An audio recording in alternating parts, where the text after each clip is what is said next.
77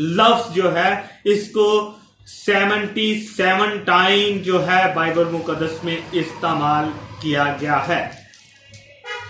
और यीशु मसीह इस आयत में हमें सिखाते हैं कि मुनासिब वक्तों में उसके नाम की गवाही हो। किसके नाम की गवाही? यीशु मसीह के जी उठने की गवाही, यीशु मसीह की मौत पर फतह पाने की गवाही, यीशु मसीह के मुर्दों में से जी उठकर हमें नई जिंदगी देने की गवाही, जो मुनासिब वक्तों में दी जाएगी।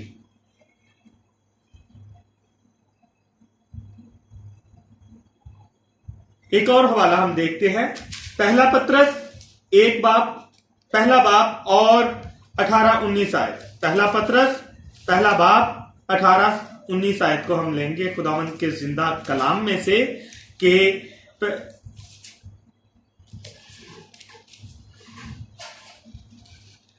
18-19 आयत यहां पर लिखा है, क्योंकि तुम जानते हो कि तुम्हारा निकम्मा चाल चलन जो बाप दादा से चला आता था, उससे तुम्हारी खलासी फानी चीजों यानी सोने चांदी के जरिया से नहीं हुई, बल्कि एक बेऐब और बेदाग बर्रे यानी यीशु मसीह के बेशकीमत खून से। यहां पर हमारे पहले चाल चलन के मुतल्लिक पत्रस अपने खत में लिखता है कि तुम जानते हो कि तुम्हारा निकम्मा चाल चलन जो बाप दादा से चला आ रहा है, हमारा निकम्मा चाल चलन जो हमारे बाप दादा से चला आ रहा था,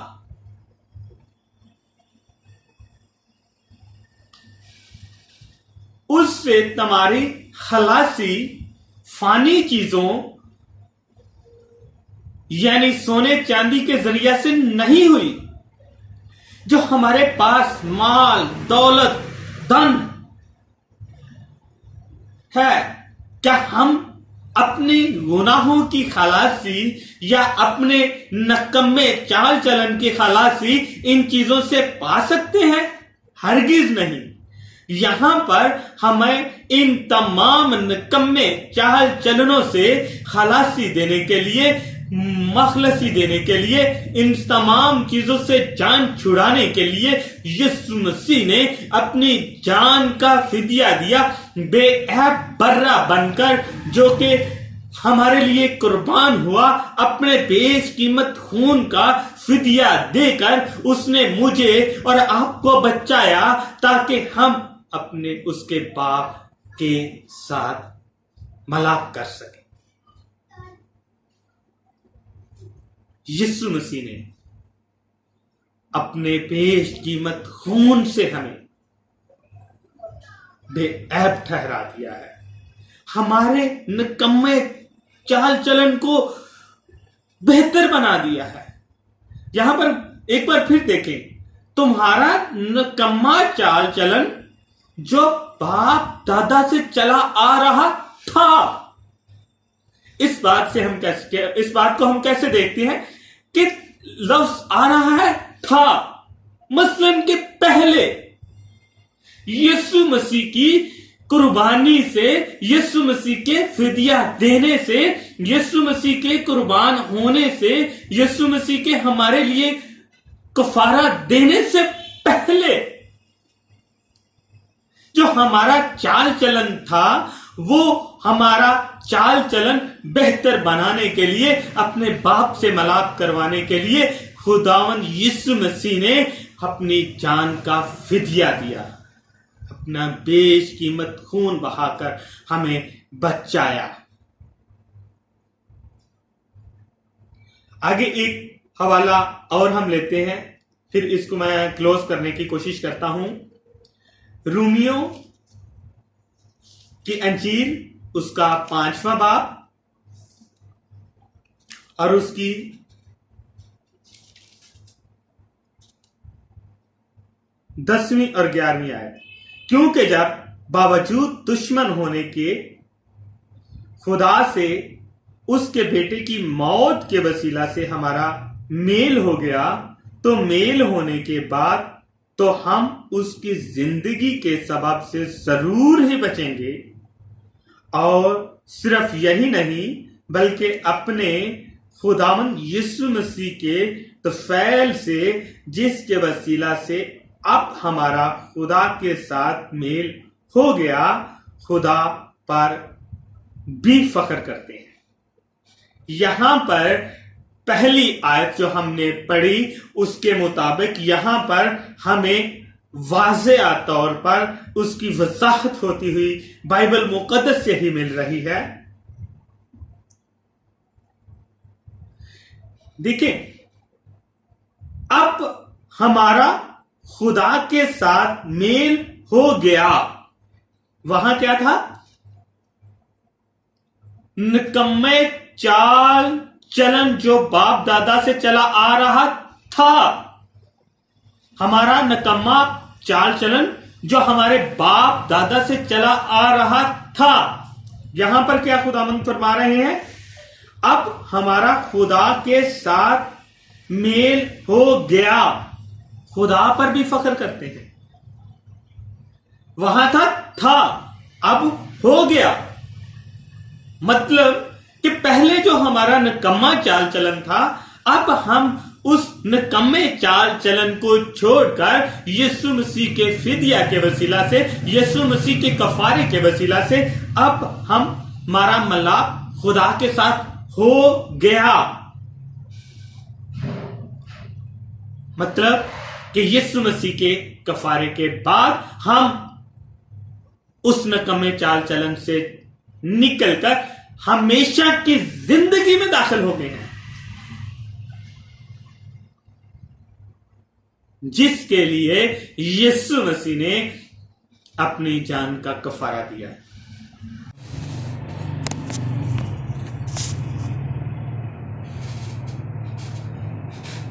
आखिरी हवाला जो हम बाइबल मुकद्दस में से लेंगे,